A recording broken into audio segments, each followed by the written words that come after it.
नमस्कार दोस्तों।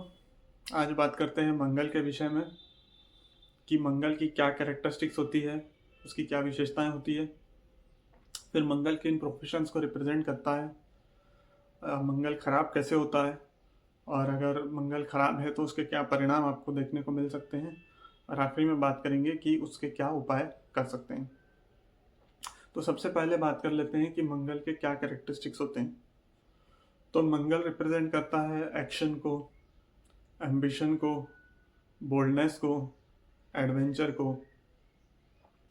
तो अगर एग्जाम्पल लेके बताएं कि अगर कोई मंगल प्रभावित व्यक्ति है, माने उस व्यक्ति के लग्न में मंगल बैठा है या लग्नेश के साथ मंगल किसी तरीके से संबंध बना रहा है, युति का या दृष्टि का, या चंद्र के साथ में मंगल युति कर रहा है, अगर ये अवस्थाएं देखने को मिलती है तो फिर उस व्यक्ति के अंदर, उसकी पर्सनैलिटी में मंगल के कैरेक्टरिस्टिक्स पाए जाएंगे। तो मंगल प्रभावित व्यक्ति कैसा होता है? तो वो हमेशा एक एक्शन ओरिएंटेड व्यक्ति होता है, यानी कोई काम अगर उसके पास है या उसको लगता है कि ये करना चाहिए तो वो झट से कर देगा। वो किसी की राह नहीं देखेगा कि कोई आके कर देगा क्या। वो हमेशा एक्शन ओरिएंटेड रहेगा और तत्पर रहेगा काम करने के लिए। व्यक्ति कई बार इम्पेशेंट देखने को मिल सकता है, जल्दबाज देखने को मिल सकता है कि किसी भी चीज का परिणाम उसको झट से चाहिए। थोड़े से पेशेंस की कमी होती है, ये भी कई बार देखने को आता है। उसके साथ में व्यक्ति जो है वो फिटनेस फ्रीक होगा, उसको तंदुरुस्ती उसके लिए एक हाई प्रायोरिटी होगी। और ऐसा व्यक्ति रेगुलर किसी स्पोर्ट्स एक्टिविटी में या जिमिंग करते हुए भी पाया जा सकता है। इसके साथ में मंगल जो है एडवेंचर को रिप्रेजेंट करता है और बोल्डनेस को रिप्रेजेंट करता है। तो ऐसा व्यक्ति एडवेंचरस होगा और धाड़सी होगा, किसी भी चीज से मतलब डरेगा नहीं, डट के सामना करेगा। मंगल एम्बिशन को भी रिप्रेजेंट करता है, उसके अंदर एम्बिशन भी होगी। और इसके साथ में जो शरीर की जहाँ तक बात है, तो मंगल जो है वो मांसपेशियों को, हड्डियों को और खून को रिप्रेजेंट करता है, रक्त का कारक होता है। तो इन चीज़ों को रिप्रेजेंट करता है मंगल। अगर मंगल जो है वो अग्नि तत्व प्रधान होता है, उसकी मेष राशि और वृश्चिक राशि होती है, जिसमें कि मेष राशि जो है वो अग्नि तत्व की होती है और वो उसकी मूल त्रिकोण की राशि होती है, और वृश्चिक राशि जो है वो जल तत्व की राशि होती है। उसके साथ में मंगल उच्च का होता है मकर राशि में। मकर राशि में उच्च का इसलिए होता है क्योंकि मकर राशि जो है वो अर्थ एलिमेंट को रिप्रेजेंट करती है, पृथ्वी तत्व को।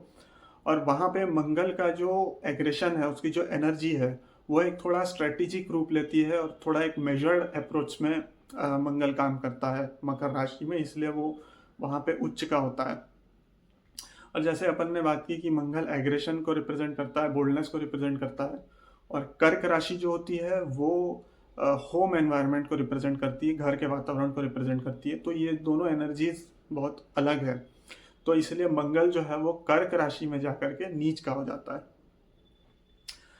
उसके साथ में अगर मंगल की डायरेक्शन की बात करें तो ये साउथ डायरेक्शन होती है, ये पुरुष ग्रह होता है। साउथ डायरेक्शन मतलब पत्रिका का जो दशम स्थान है वो साउथ को रिप्रेजेंट करता है। तो अगर मंगल दशम स्थान में स्थित है तो उसके पास दिशा बल आ जाता है।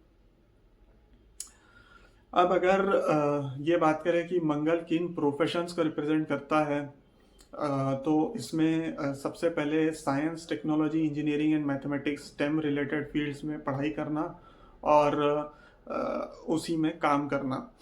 ये अगर इसी फील्ड को कंटिन्यू करके व्यक्ति अगर उसमें काम करता है तो ये मंगल प्रभावित प्रोफेशंस उसके रहेंगे। जैसे इंजीनियरिंग में काम करना, उसमें भी खास करके कोर फील्ड्स में, जैसे electrical engineering, mechanical engineering, civil engineering, इस टाइप से। और सर्जरी को भी मंगल रिप्रेजेंट करता है। तो जितने सारे सर्जन्स होते हैं, क्योंकि उनका किसी न किसी तौर पे खून से डीलिंग होता ही है, तो इसलिए मंगल उनको भी रिप्रेजेंट करता है। मंगल रिप्रेजेंट करता है हर प्रकार के खेल को, चाहे वो क्रिकेट, फुटबॉल जैसा खेल हो या फिर एथलेटिक्स हो, जिसमें आदमी को अपने आप को, व्यक्ति को अपने आप को फिजिकली चैलेंज करना होता है। ऐसे हर काम को मंगल रिप्रेजेंट करता है। तो खेल जगत पूरा जो है वो मंगल के अंडर आता है। मंगल जो है उसके साथ में रियल इस्टेट एंड कंस्ट्रक्शन को रिप्रेजेंट करता है। जितने सारे लोग बिल्डर या रियल इस्टेट फील्ड में काम करते हैं, कंस्ट्रक्शन लाइन में काम करते हैं, ज़मीनों से रिलेटेड कोई भी जो काम करते हैं वो भी मंगल के अंडर आ जाता है। उसके साथ में मंगल गवर्नमेंट जॉब्स को भी रिप्रेजेंट करता है। इवन आईएएस आईपीएस जैसे जॉब्स को भी मंगल कई बार दे सकता है। लेकिन यह ध्यान रहे कि इसके लिए सूर्य का बल ही होना भी जरूरी है, या तो सूर्य या तो शनि के साथ में को भी बल होना चाहिए अलॉन्ग विथ मंगल, नहीं तो फिर ये नहीं होगा। तो अपार्ट फ्रॉम दैट जो बाकी के गवर्नमेंट जॉब्स होते हैं, जैसे आर्मी का हुआ, मिलिट्री का हुआ, ये डायरेक्टली मंगल दे सकता है। और पुलिस सर्विसेज के जितने जॉब है वो भी मंगल के अंडर आते हैं। उसके बाद लॉ एनफोर्समेंट के काम हुए। उसके बाद फायर फाइटर्स जो होते हैं, कहीं भी आग लगती है तो उसके लिए जो लोग काम करते हैं आग बुझाने का, वो लोग भी मंगल के अंडर आते हैं। उसके बाद जो मंगल की वृश्चिक राशि जो होती है वो पावर और पॉलिटिक्स के साथ डील करती है, और उसका संबंध research and analysis wing, raw या इंटेलिजेंस ब्यूरो, इस टाइप के जो जासूसी के काम होते हैं वो भी मंगल रिप्रेजेंट करता है। तो ये बात कर लेते हैं कि मंगल किन स्थानों में अच्छा है और किन स्थानों में खराब है। तो मंगल यदि आपका उपचय स्थानों में बैठा है, जैसे कि तीसरा स्थान, षष्ठ स्थान, दशम या एकादश स्थान और इवन नवम स्थान, तो इन स्थानों में मंगल अच्छा माना जाएगा, वो स्थान उसके लिए फेवरेबल है। और अगर वो वहाँ पे बैठ करके अच्छी डिग्निटी में है तो वो निश्चित तौर पे अच्छे परिणाम दे सकता है। और अगर खराब मंगल किन स्थानों में, या जो स्थान मंगल के लिए सूटेबल नहीं है वो कौन से हो सकते हैं, तो वो हो सकता है द्वितीय स्थान, चतुर्थ स्थान, सप्तम स्थान, अष्टम स्थान और द्वादश स्थान। तो इन स्थानों में अगर आप गौर करेंगे तो ज़्यादातर करके इन स्थानों में मंगली दोष बनता है, तो जो पार्टनरशिप्स एंड रिलेशंस के लिए उतना अच्छा नहीं माना जाता है। और इन स्थानों में है तो फिर भी ठीक है, लेकिन डिग्निटी, अच्छी डिग्निटी में है तो। लेकिन अगर इन स्थानों में जाकर के वो पीड़ित हो जाएगा तो वो किसी ना किसी इस रिलेशन को जो है, इन रिलेशंस को खराब कर देगा। इससे बाद अगर बात करें तो मंगल खराब कैसे होता है, तो मंगल अगर राहु के साथ युति में है, जिसको अंगारक योग बोलते हैं, या शनि के साथ युति में है, या राहु या केतु के साथ युति में है, या सूर्य के साथ युति में है, मतलब कोई भी दो पापक ग्रहों की युति जो है वो बिल्कुल भी ठीक नहीं मानी जाती। तो ये जो मैंने कॉम्बिनेशंस की बात की है, ये वही कॉम्बिनेशंस है। और इसमें भी अगर खास करके बात करें तो मंगल राहु से या शनि से युत हो तो वो कुछ ना कुछ निगेटिव प्रभाव आपको जरूर इसके देखने को मिल सकते हैं।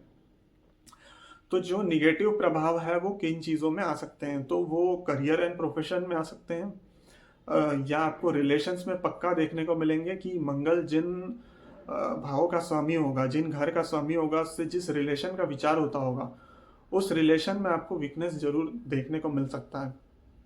और उसके साथ में मंगल से रिलेटेड जो तबीयत की तकलीफें हैं वो भी कई बार देखने को मिल सकती है। तो एक एक करके बात कर लेते हैं कि इसमें क्या क्या परिणाम पड़ सकते हैं।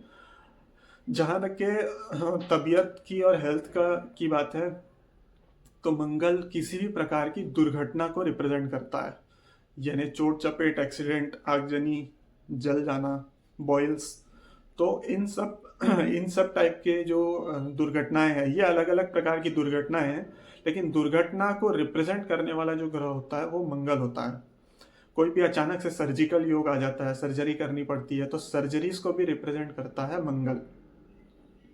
उसके साथ में मंगल रक्त का कारक होता है, तो रक्तजन्य जो विकार होते हैं, ब्लड रिलेटेड प्रॉब्लम्स, जिसमें कई बार हाई बीपी देखने को मिलता है, या एनीमिया, या फिर कोई भी जो ब्लड रिलेटेड प्रॉब्लम्स है वो भी मंगल के अंडर आती है।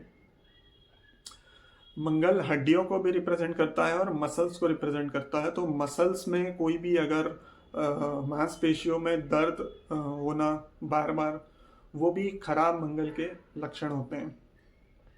इसके साथ में अगर माइग्रेन की समस्या है या बार बार सिर दुखने की समस्या है जो कि नॉर्मल से ज़्यादा है, तो वो भी खराब मंगल के चलते हो सकती है।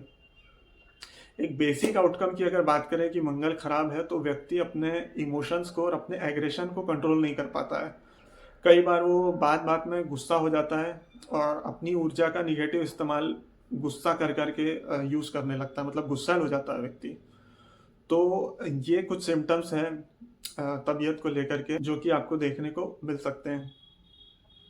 तो अगर रिश्तों की बात करें तो मंगल जो है वो आपके मेल सिबलिंग्स को, भाइयों को रिप्रेजेंट करता है। तो अगर मंगल खराब होगा तो आपकी अपने भाइयों से बनने नहीं बनेगी, या तो सदैव दूरी रहेगी या झगड़ा भी हो सकता है। तो भाइयों को रिप्रेजेंट करता है मंगल, और मंगल जिन स्थानों का स्वामी होगा उससे जिस रिलेशन का विचार आप करते होंगे उसमें भी आपको कोई ना कोई तकलीफ देखने को मिल सकती है। इसके साथ में मंगल जो है वो लिटिगेशंस को भी रिप्रेजेंट करता है, कोर्ट कचहरी को भी रिप्रेजेंट करता है। विशेष करके अगर मंगल चतुर्थ स्थान से जुड़ा हुआ हो या षष्ठ स्थान से जुड़ा हुआ हो, वहाँ पे स्थित हो या फिर वहाँ पे दृष्टि दे रहा हो और पीड़ित हो साथ में, तो किसी न किसी प्रकार के लीगल ट्रबल्स देखे जा सकते हैं, खास करके प्रॉपर्टी से संबंधित, रियल इस्टेट से संबंधित कि ये झगड़े देखने, ये लिटिगेशंस और कोर्ट केसेस देखने को मिलते हैं। उसके साथ में मंगल जो है वो कर्ज को भी रिप्रेजेंट करता है। जैसे अगर षष्ठ स्थान से कोई वो संबंध बना रहा है तो ऐसा व्यक्ति जनरली कर्जा लेता है, और अगर मंगल ठीक है तो उसको रिपेमेंट में कोई तकलीफ नहीं आएगी। लेकिन अगर मंगल खराब है और वो षष्ठ स्थान से संबंध बना रहा है तो ऐसे व्यक्ति को लोन रिपेमेंट में, ईएमआई रिपेमेंट में कुछ तकलीफ भी देखने को मिल सकती है। तो ये सब मंगल से रिलेटेड समस्याएं हुई। तो अब इसका निवारण क्या हो सकता है, इसकी रेमेडीज क्या हो सकती है? तो सबसे अच्छी और प्रैक्टिकल रेमेडी ये होगी कि मंगल जो है वो ऊर्जा को रिप्रेजेंट करता है। तो अगर इस ऊर्जा को अपन सही तरीके से चैनलाइज कर पाएँ, यानी अगर आप कोई किसी स्पोर्ट एक्टिविटी में भाग लें या फिर योगा करें या मार्शल आर्ट्स में अगर कोई है, तो मतलब उसकी जो एनर्जी है वो पॉजिटिव तरीके से यूटिलाइज हो, जिसको कि आप किसी मॉर्निंग में किसी स्पोर्ट्स एक्टिविटी में लेकर के या फिर योगा या सूर्य नमस्कार में लेकर के अच्छी तरीके से चैनलाइज कर सकते हैं। तो वो जो निगेटिवली डिसिपेट होने वाली थी, निगेटिवली निकलने वाली थी एनर्जी, उसको आपने पॉजिटिविटी में बदल दिया। ये एक उसका सबसे अच्छा उपाय है। उसके बाद अगर ज्योतिषी उपायों की अगर अपन बात करें तो आप हनुमान चालीसा का पाठ कर सकते हैं, और हर ट्यूसडे को, हर मंगलवार को आप हनुमान मंदिर का दर्शन जरूर कीजिए। जब मौका मिले तब कर सकते हैं, और ट्यूसडे जो है, मंगलवार जो है वो मंगल का ही वार होता है, तो उस दिन जरूर इस काम को करिए। उसके साथ में आप लाल वस्त्रों का या लाल चीज़ों का दान कर सकते हैं। तो अगर आपके पास में गुड़ है जो आप दान कर सकते हैं, या लाल मसूर की दाल है जो कि लाल रंग की होती है, तो जो भी लाल वस्तु आपके पास है उसका भी आप दान कर सकते हैं। उसके बाद मंगलवार को आप व्रत रख सकते हैं, ये भी एक उसका उपाय है। मंगल के बीज मंत्र का 108 पाठ कर सकते हैं रोज, या जब आपको जम सके तो, खास करके ट्यूसडेज को। तो ये भी आप ये भी एक उपाय हो सकता है। उसके साथ आप नॉन वेज फूड को अवॉइड कर सकते हैं, और खास करके ट्यूसडे को जरूर अवॉइड कीजिए। तो अगर इनमें से कोई उपाय आप, जो भी आपके लिए उपाय सूटेबल हो या जो आपका प्रेफर्ड उपाय हो सकता है, वो आप करिए और इसको नित्य करते रहिए। इससे आपको मंगलजन्य पीड़ा से, अगर मंगल खराब है तो उससे आपको रिलीफ मिलेगा।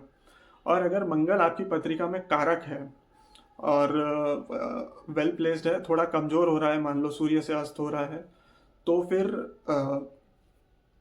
आप मंगल का रत्न मूंगा धारण कर सकते हैं। लेकिन ये एस्ट्रोलॉजिकल कंसल्टेशन के बाद ही होना चाहिए, क्योंकि अगर मंगल अस्त होगा तो वो कमजोर हो जाएगा। तो ये जो अपन ने बात की कि मंगल एनर्जी होता है, मंगल एक्टिविटी होता है, तो और बोल्डनेस होती है, तो व्यक्ति डरपोक हो सकता है या फिर वो एनर्जेटिक नहीं होगा। अगर मंगल अस्त होगा तो उसकी जो मंगल की जो क्वालिटीज़ है वो उस व्यक्ति में कम हो जाएगी। तो उसके लिए जो है रत्न धारण कर सकते हैं, जिससे अपन उसको बल दे। या मंगल कम अंशों पे है, 0 अंश का है या 1 अंश का है, या बिल्कुल 28 से 29 अंश का है, तो उसको बल देने के लिए मूंगा पहना जा सकता है, पर ये कंसल्टेशन के बाद ही होना चाहिए। तो चलिए दोस्तों, आज के लिए इतना ही। मिलते हैं किसी अगले वीडियो में। अगर कंटेंट पसंद आ रहा होगा तो चैनल को सब्सक्राइब करना और वीडियो को लाइक करना मत भूलिए। Thank you.